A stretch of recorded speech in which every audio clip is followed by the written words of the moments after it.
আমার জীবনে একটা শ্রেষ্ঠ দিন। আমি আগে কোনো সময় এরকমভাবে ট্রফি সামনে এসে রিসিভ করিনি। এইবারই প্রথম সুযোগ পেলাম।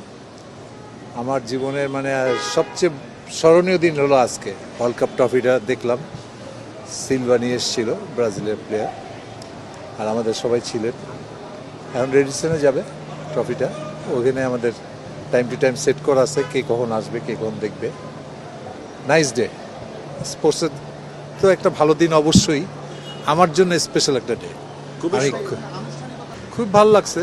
একজন তো ওয়ার্ল্ড কাপের যারা প্লেয়ার তারাই এটার সাথে ইনভলভ হতে হবে, যারা চ্যাম্পিয়ন হয়েছে ওই টিমের লোকই এটার মধ্যে ইনভলভ থাকতে হবে।